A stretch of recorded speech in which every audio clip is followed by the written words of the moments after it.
Sanvanani Dumalan, good evening and welcome to episode 323 of the Private Property Podcast. I'm your host, Uzamandungwa Kumalo. It's a Friday edition of the Private Property Podcast. If you join us for the first time, welcome to the only daily property podcast in South Africa that helps you make property decisions. And of course, to all our regular viewers on Facebook, on YouTube, and on Instagram, you know how we do it every single weekday. You and I have an appointment at 7 p.m. where we tackle a hot property topic that certainly helps us make better property decisions. We always get help from expert guests who really do share their insight and knowledge in all things in their industry. And of course, one of the other great things that you would know is that there are amazing shows that you can catch right here across Private Property's social media pages. As it is a Friday, you can look forward to the Home Shoppers Show with Chad later on at 8 p.m. And you can catch the same show on Mondays at 8 p.m. It always gives us an amazing preview of what you can expect on some of the exquisite homes that you can find on www.privateproperty.co.za. And every Tuesdays and Thursdays, award-winning farmer Umbali Nwoko brings you the Farming Podcast, which is always in conversation with people who certainly are in the agricultural space and can always give us good insight on how to, whether you grow your own garden, get a better understanding of poultry farming and all things agriculture. So do make sure you set those, your alarms rather for 8 p.m. on Tuesdays and Thursdays. And on Wednesdays, you can catch Esty Klassen on the First Time Home Buyers Show, as she's always in conversation with people who've not only walked that first time home buying journey, but have gone on to grow their property portfolios from strength to strength. And I know the First Time Home Buyers Show is counting to the 50th episode. I know how much of a big milestone your 50 episodes is. And of course, I want to thank you at home for making sure that that show certainly grows. And of course, all the other shows also grow. And talking about growth, as many of you know, especially those who follow us on our Facebook page, we have been running our road to 1 million followers competition on our Facebook, really wanting to make sure that we make this property circle as big as possible. And we want to thank you at home because we have indeed met and exceeded that 1 million rand mark. And now, of course, we're going to be counting to 2 million because we know we can get there, right? I mean, if we can make 1 million, we certainly can get to 2 million. Now, I certainly have a lot of surprises this evening. And I'm so glad that they're happening on a Friday. I'm also glad that they're happening on a day where a lot of us under 35s were able to get vaxxed. If you're like myself, I took that first opportunity, went and got vaccinated. So I'm quite excited today. And I'm sure many of you who are under 35 probably also took advantage of that, whether you registered or, of course, went to your vaccination site. Well, this evening, we are celebrating meeting that 1 million follower mark on our Facebook page. And we know that we couldn't have done it without you at home. As you know, we've been running the road to 1 million followers competition on our Facebook page, where we're giving away 500 Rand in cash every single evening. For those of you at home who are engaging with our page, we're asking you to share the lives, asking you to comment on the lives, certainly send those green hearts. We're asking you to tag your friends to post, and of course rate us on Facebook. Well, this evening we're going beyond that. We will be announcing the winner, and of course you have to be watching us live. Today's money bag is sitting at 2,500 rands, so we are going to announce that winner halfway through the show, so you can certainly look forward to that. And because we reached our target, we're also going to be giving away 1,000 rand to 4 lucky, we'll say viewers, certainly of you who commented on that post that we posted on our Facebook, where we were asking you, what you love about private property. So if you know that you've commented or you still haven't gone to that post on our Facebook page, where we want to know what you love about private property, and you could stand a chance of walking away with that 1,000 Rand in cash this evening, right here on the podcast. So we're going to be giving away lots and lots of money. So that's 1,000 Rands in cash to 4, certainly followers on our Facebook page, as well as, of course, that lucky winner of the road to 1 million You see, I'm even stumbling on it. We have to get used to saying 1 million, right? We have to get comfortable with being millionaires.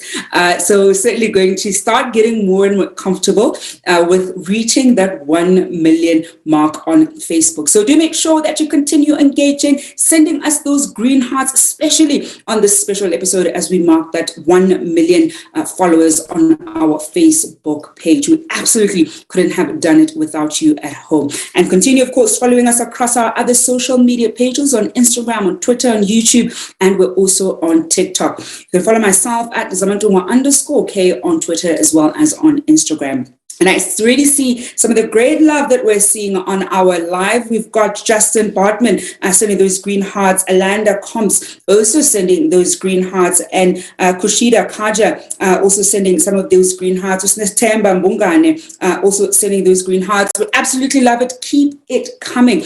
One of the great things that we, of course, know is that we are here to cater to your property needs. And so you can also use the hashtag #AllYourPropertyNeeds. Well, talking about your property needs, one of the very unfortunate things that sometimes happens when it comes to our properties, especially for those who get married and unfortunately get divorced, is that you need to decide what happens to your property. And that's exactly what we're going to be discussing this evening.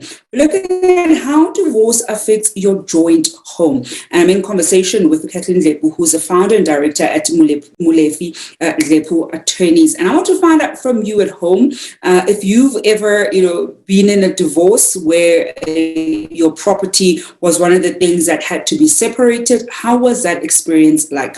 I know many people sometimes have a nightmare where this is concerned, but there have also been certain people who've been able to have an amicable divorce and not have any issues at all. Do share down here below. Especially as we are quite excited this evening as we've reached our milestone of 1 million followers on our Facebook page. Well, to get us kick-started with our conversation this evening on how divorce affects your joint home, I'm joined by Kathleen Lepu, who's a director and the founder of Molefi Lepu Attorneys. Kathleen, good evening and thank you so much for joining us.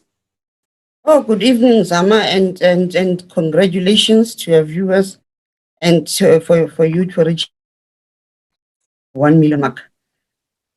Thank you so much, Kathleen. I think we absolutely wouldn't have done it, of course, without the viewers at home and without the many experts that we've been able to have on the show, including yourself. It's not the first time that we're having you on the show. So we really do have to say thank you to everybody who's made all of it possible. And of course, the team behind the scenes who's always working hard to make sure that we're able to provide quality property content to everybody who engages with us. But on not so great things, I mean, reaching that 1 million mark is fantastic. But of course, divorce, Kathleen, is not so fantastic, right? Especially when there's a family home involved or even children involved.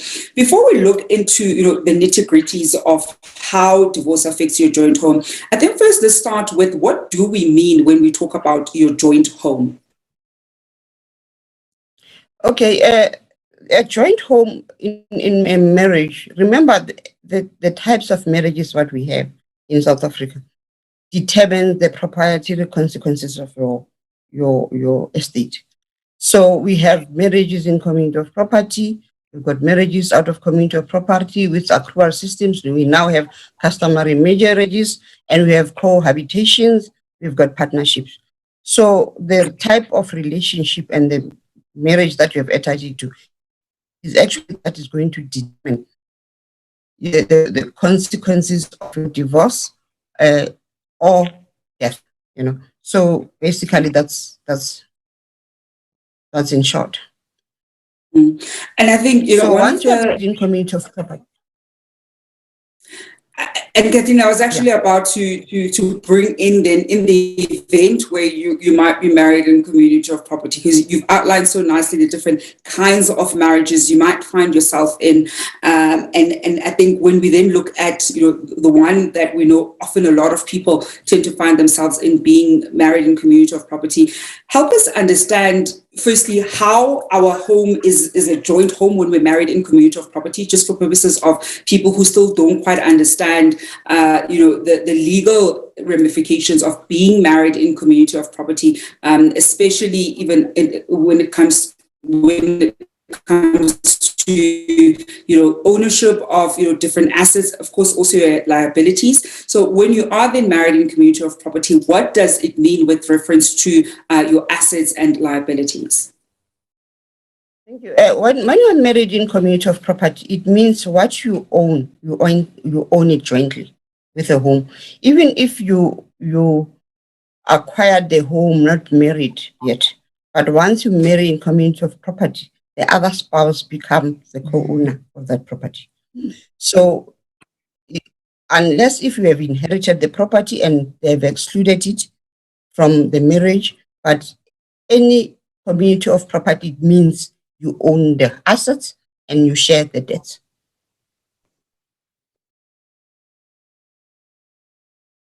And it's such an important one to note, right, Kathleen, especially to those of us, unmarried, young women who are buying up properties right now. Maybe some are even buying them, in a personal capacity or using a different entity. It becomes so important to understand some of the decisions that you probably need to make in the event that you get married or when you do decide to get married, because here you are building up your asset base as much as you can, and as much as you're buying up these assets, they're also bank finance. So there's also, of course, the negative side of it. So I think one of the things that a lot of us as young professionals who are still unmarried need to have a very clear understanding of what then happens in the event where we've stacked up all these assets that we're acquiring and we end up getting married and don't put a marriage contract in place that clearly outlines what we're excluding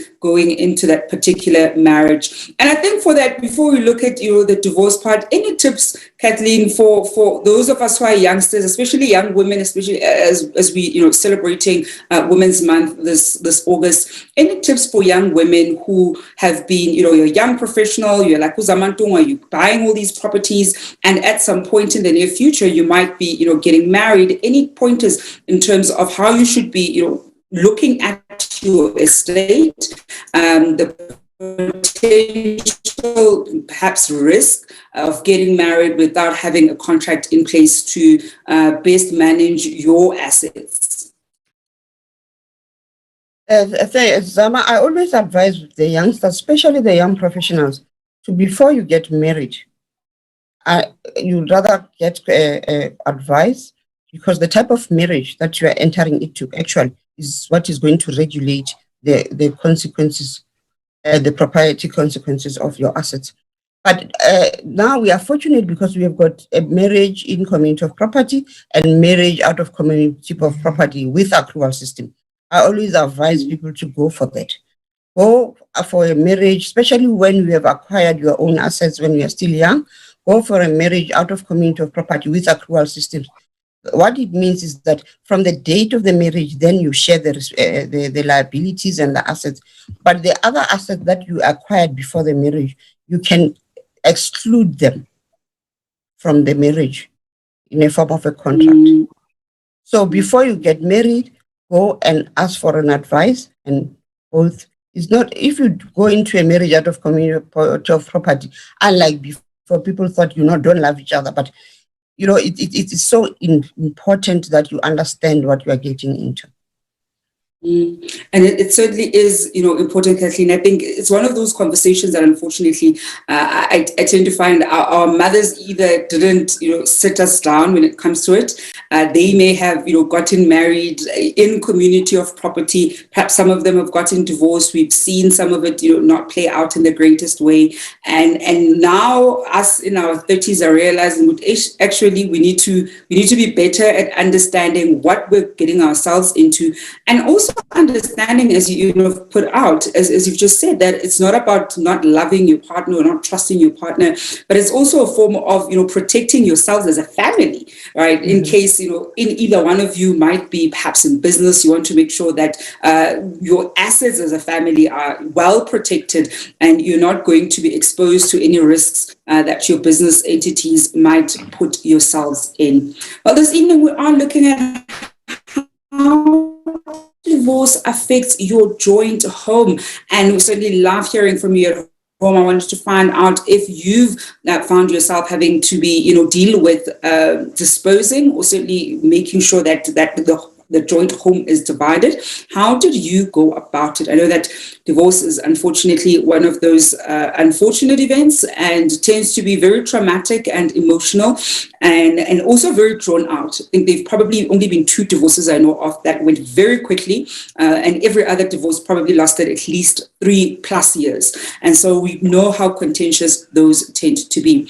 We're seeing some of the love that we're getting on our Facebook page this evening. I see you, Palesa Selane, Colleen Jansen, and Jan Matabuli. I also see you with those green hearts down here below. Of course, we absolutely love hearing from you, so much so that we ran an incredible competition where we were counting down to 1 million followers on our Facebook page, and we wanted you to help us make the property circle bigger, and you did just that. We've now exceeded that 1 million mark on our Facebook page, and we're giving away 500 Rand in cash every single weekday. Well, the 500 Rand, of course, kept rolling over if we didn't have a winner, and it did just that in the past couple of days. The money bag is sitting at 2,500 Rands. And remember, if we call your name, we're about to quickly see who's won that amount. If we call your name, you need to make sure that you claim this before the end of the show.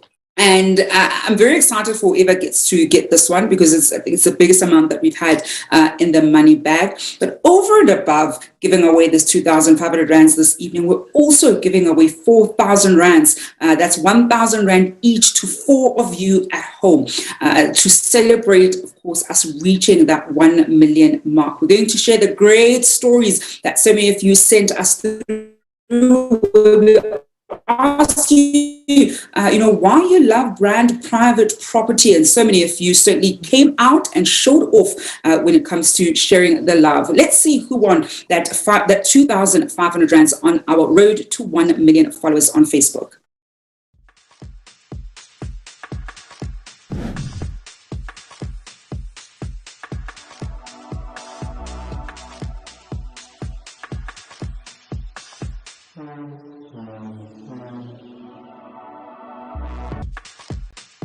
And that winner is Michelle Volmerans. Michelle Volmerans, you are tonight's lucky winner of that 2,500 Rands that is in the money bag. Michelle Volmerans, if you're watching, I really hope that you're watching. Please do make sure that you drop us a text down here below so that you can walk away with that 2,500 Rands. That's, of course, for our road to 1 million followers on Facebook. Stay tuned, though, because later on in the show, we're going to be sharing with you who the 4 lucky winners of that 1,000 Rand in cash are going to be. We asked you on our Facebook page for you to share, why you love brand private property, especially on social media, and of course on our website on www.privateproperty.co.za.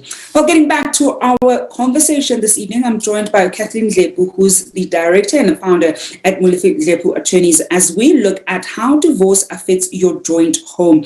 And before the break, we're talking about how, as young women in particular, I think young men too, but young women in particular, it's so important for us to understand the different kinds of marriage contracts and what they mean when we decide to get married, especially if you're a young professional woman, you're climbing up the corporate ladder and you're buying different assets. You really do need to understand what it means if you get into a marriage without signing a marriage contract. So Kathleen was saying, one of the ones that she tends to like recommending is, of course, making sure that you sign your antenuptial contract with the accrual, so that everything that you come with, that's still yours, and then whatever's made in the marriage with your partner is joint. So it certainly does protect all the hard work that you've been putting in so far, but also recognizes that there's still a lot of building that you're going to be doing, and very likely with your partner.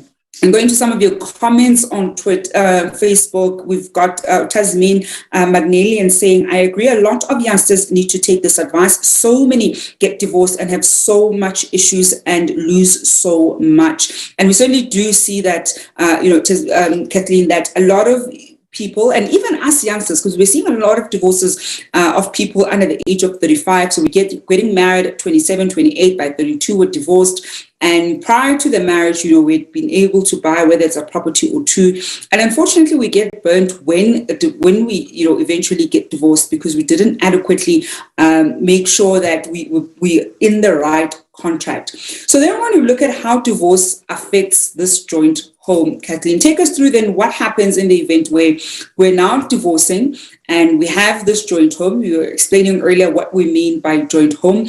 How exactly is divorcing affect our ownership of this particular home, or what happens or doesn't happen to our joint home? Thank you. When you divorce, it's just unfortunate that many of them are very acrimonious. And the best way is when you divorce and have a settlement agreement. In settlement agreement, you record what needs to happen to the joint property, or whether the other party will buy the other one out, or whether you are leaving it for the children. But I always advise, when you say you are leaving it for the children, you must immediately actually register that property, or register it in a trust, or transfer the property immediately, because once it remains in your names, anything can happen if it's not yet transferred. So once you divorce, if there is no settlement agreement, the divorce decree will just say division of the joint estate. So it's up to you to appoint what we call a third party. A third party is called a receiver and liquidator, who will actually take control of your property and all your assets and make sure that he divides those assets equally. But in many instances, there's always a bond in the property, right? If once you divorce and you don't agree on what should happen to that property, the property will be sold by the third party, who is the receiver and liquidator, and pay off the bond, and you share the balance of what is left out of having paid those debts.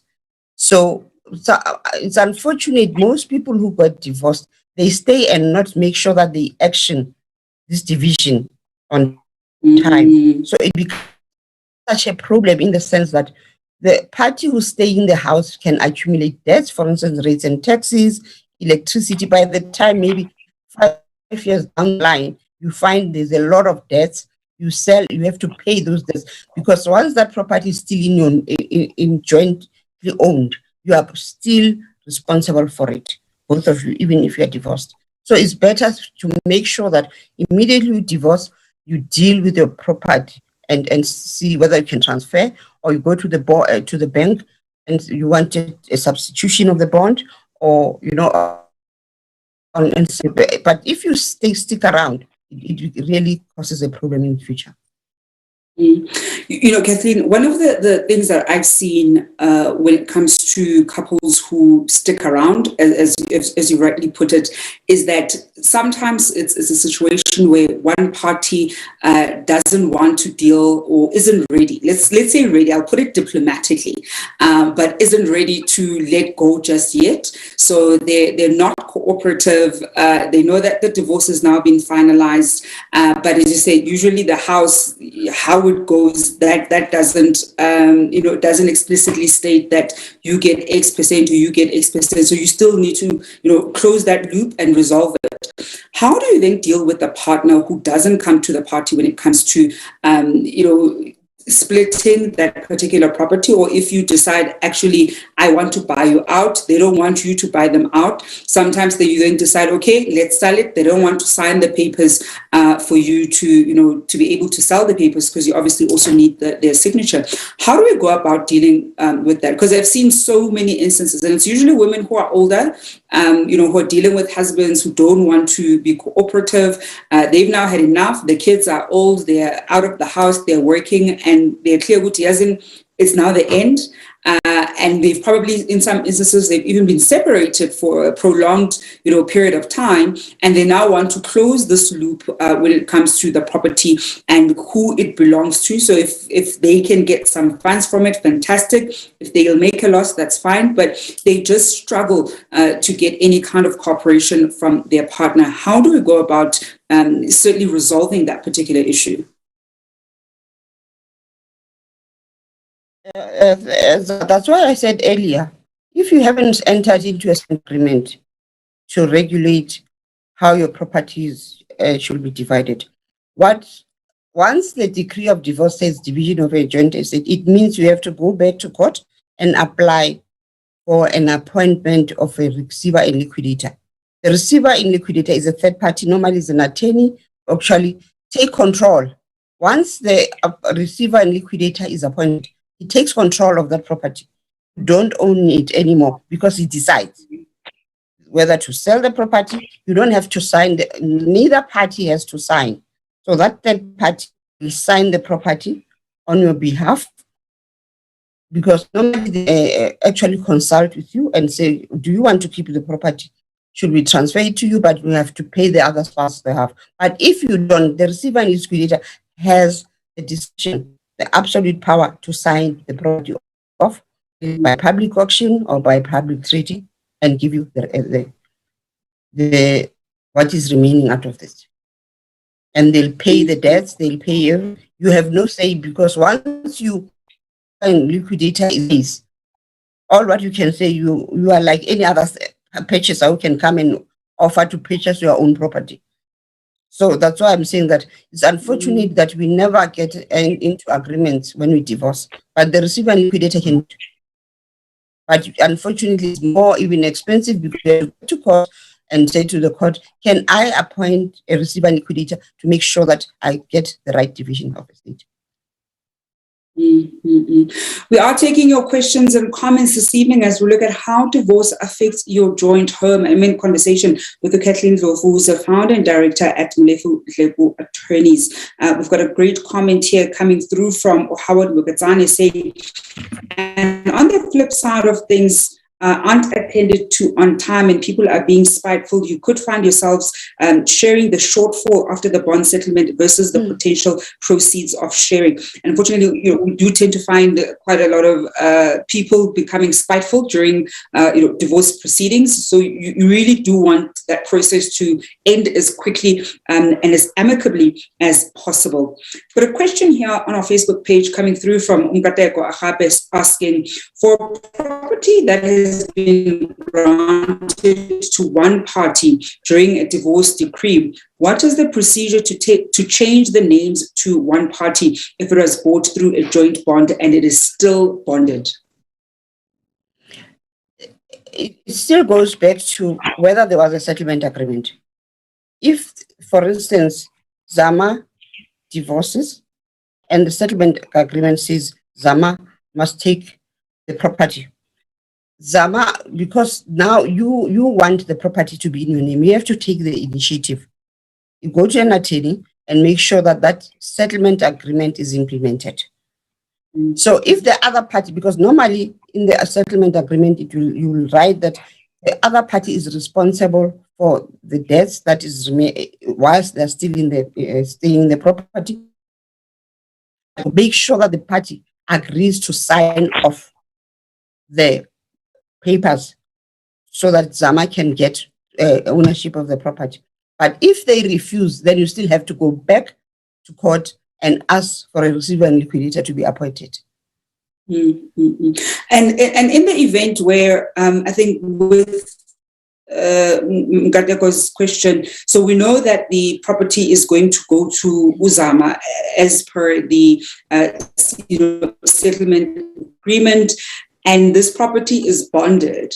Okay. In the event where it's bonded, and let's say it was bonded it was the husband who was making the bond payments, even though of course it is a joint property, how do we then resolve it with the bank? Because we, on the one front, we know that it's supposed to go to me, but obviously the financial institution still has, firstly, both of us, and it's also coming off from their names. How do we then resolve it with the financial institution? Okay, in that, when the property is bonded and you are the recipient of the property, you have to approach your bank and say to the bank, I am entitled to the transfer of this property, but there is still this bond. Then if you qualify, then they can do a substitution. What do we call a substitution of the bond? They substitute the other party. Then you take it's an application. It's an application which is done by conveyancers. Then they substitute the other party with you, or either they cancel the bond and you actually purchase the other party's half. So basically, you have to be in conversation with your bank and say, I'm entitled to this property. But if you did not qualify, then it becomes a problem, because your profile, you need to qualify to take over the bond. And I think the big thing there, Kathleen, is that you need, I think, the qualification, and that's why I wanted us to go back to Katego's question, because the question is with reference to a property that's bonded. And we know that with properties that are bonded, more often than not, when a couple went in, applying for it to be a joint bond, for instance, sometimes there's a possibility that they wouldn't have been able to qualify in their individual capacities. And that's why they went in their application together. And so now when you have to, or want to take over that particular bond, the issue of affordability does become one that you're going to have to, speak to, or certainly address. I think it would also probably depend from a financial institution's perspective, how far in that particular bond is.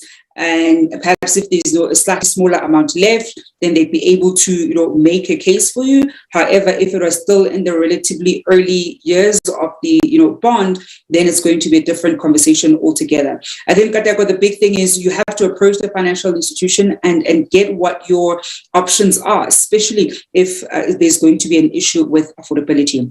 I'm going to bring in a comment here from Kitiwa, also on our Facebook page, saying, if you're divorced and you wish to keep the property into the child's name, what is the advice that will work out cheap for both of us if we agreed besides the trust account? The house is still under the bank and the husband pays for it. So you're divorced. You both want the property to be in your child's name, and you're in agreement with that. It's currently in the bank's name, and the husband is paying for it. What's the best way to sort of transfer that ownership into the child's name, besides using a trust account? Okay. Basically, once the property is still bonded, remember the interest of the bank comes first. You have to find a way of making sure that you can agree in your settlement agreement that the property will go to your child. But the danger is that sometimes when the other party gets remarried, it becomes more tricky. So you need to make sure that the bond is paid off before you can actually even leave that condition that the property is going to the child. Unless if a trust, not a trust account, a trust is registered, your child is a beneficiary, and that property goes into the trust. But at the same time, the bond, the bank will actually have a say. Because if you want to transfer that property into a trust, the bank has to agree to that. So it's a bit challenging when the property is still being owned. And I think it's such a challenging one, Kathleen. I think as we round up our conversation this evening, any final tips for people who are probably in the middle of a divorce, or they know that a divorce is on the horizon? Because one of the unfortunate things that we've also seen during COVID is that there's been a rise in divorce numbers. People don't just wake up one day and say, I'm going to divorce. You more often than not know that you are walking towards, a divorce. Any tips for people who are going to be divorcing, in the middle of a divorce, contemplating a divorce, where they have a joint home with their partner, and how to best manage that aspect of their divorce? The tips that I have is that normally approach an attorney, to negotiate with the other partner, whether if you can afford, you buy the other partner out. If the property is 100,000, then you give the other partner 50,000. Then the other half of the property is transferred to you. But at the same time, people become too sentimental about issues. You must be very realistic. If your property is about 5 million and you know that you cannot afford, you may have loved this property. You must just be realistic and say, let me allow this property to be sold, and let me downgrade and buy a cheaper property that I can afford. And that's such a great note to leave it at, Kathleen, is that you really want to learn how to stay in your lane, be very truthful, be honest with yourself about where you are and what you're able to afford, and don't get too sentimental about that home. Kathleen, thank you so much for joining us on the show. It was such a pleasure to have you. Oh, thank you. Thank you very much, and good evening to your listeners. Thanks. And that is Kathleen Dlepu, who's the founder and director at Molefu Dlepu Attorneys, bringing us to the end of the Private Property Podcast with myself, Uzamantungwa Kumalo. But we don't end there this evening.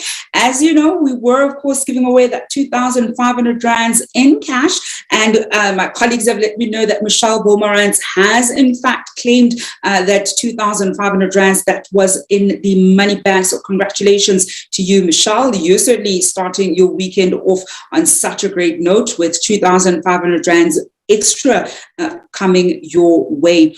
And to mark us finally reaching that 1 million followers on our Facebook page, we did say that we're also going to be giving away 4,000 rands. So that's 1,000 rands to 4 of you at home. You would have seen that on our Facebook page. We shared the great news of reaching that 1 million milestone.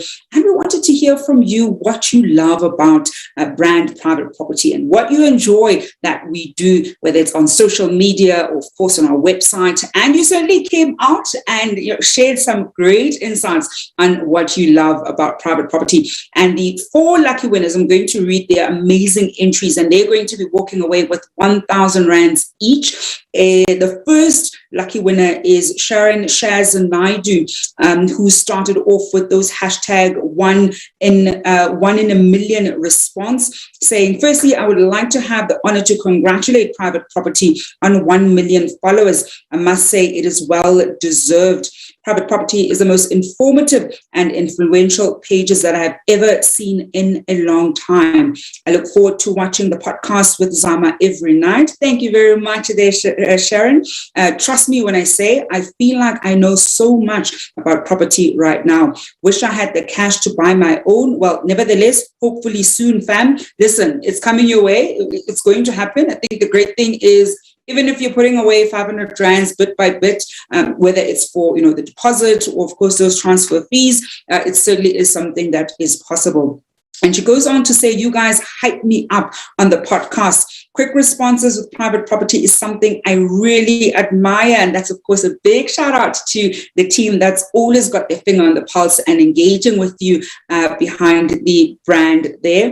You guys giving back to your loyal followers with amazing competitions. Hopefully I am next, wink, wink. So many more reasons, guys. I could go on all day. Anyways, well done on 1 million followers. And I wish you the absolute best and reaching many more followers. Thank you very much there. And that is coming from Sharon Shaz Naidu on our Facebook page.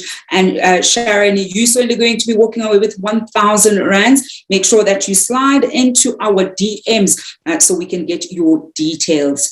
And the second winner of that 1,000 rands this evening goes to Ufusi Eric Moy, who says, I love property. I love private property a lot because of the service that they give to their customers. They know the meaning of customer care. If I ask them anything I want to know about properties, they will answer appropriately, and they treat their customers as families. I love their podcast a lot, and they teach people everything they need to know about properties. There is so much things I learned on the podcast. I love how affordable the houses they sell are. When I'm considering buying a property, I know private property will help, and private property is the best, and stay on being the best. Fusi, thank you very much there. You also walk away with that 1,000 rands. Make sure, again, slide into our DMs so that we can get your details and make sure that you get the money. And another winner that walks away with that 1,000 rands this evening is Uzanele Poshankosi, who says 1 in a million reasons why I love private property is because they always show incredible houses, even if we can't afford some of the houses, but it keeps the dreams alive. The admin always responds to our comments. The page is always active and offers incredible giveaways from time to time. Hashtag 1 million followers and 1 in a million reasons. I absolutely love that, right? And it sort of takes a village to engage with all of you, from the live shows to the different posts that you see across our social media pages. And so that's great testimony to the team that is making the dream work. And the last winner of that 1,000 Rand cash prize this evening goes to Josiah Badivel, also on our Facebook page, who says, I absolutely love Private Property for their amazing shows. I look forward to watching them every evening. You guys are so informative. My wife and I have learned so much from you guys. You have the very best advice to offer. The Private Property website is exactly how a property website should be. It gives all the information and individual needs when looking to buy or rent. The pictures are amazing quality, and also you guys are always giving back to your local fans. Thank you, Private Property, for being amazing. I would like to say congratulations and well done on 1 million followers. You guys deserve it. Absolutely love that. Absolutely, absolutely love that. And thank you at home who continue to engage with us, who tag your friends and family on the different lives, on the different posts, who even share, of course, the newsletters. You forward the email to your loved ones when you see a newsletter that shares, of course, great details of all things that you can find from our website and, of course, our social media platforms. And I also want to say, thank you to the team that's behind the scenes that makes all of it possible. I know that more often than not, members of the team don't usually get a shout out, but there are quite a lot of people who go into making this possible, who make it possible for us to give you the content, whether it's on Twitter, it's on Facebook, it's on Instagram, the live shows every day, and of course, all the shows that you see at 8 p.m. It certainly has been a village that continues to work on giving you the best content when it comes to property. So thank you to the team behind the scenes, and thank you at home. We're going to continue making the property circle bigger. Of course, make sure you're following us across our social media platforms. Tag your friends and family so that they can also get in on the knowledge, on the tips, on the inspiration, and of course on dreaming big. One of the great comments I like is, some of the houses, we're not there yet, but it certainly does keep the dream alive. And that's one thing that we absolutely love. Well, that's a wrap from me, Zamantu Kumalo on the Private Property Podcast. Thank you so much for joining us this evening. I'll be back on your screen on Monday at 7 p.m. Well, and at 8 p.m. later on, you can look forward to the Home Shoppers Show with Chad. Again, thank you. 1 million. Now we're going to count down to 2 million. And I know that you're certainly going to help us reach that 2 million mark. Until Monday, hope you're going to be staying home and staying safe.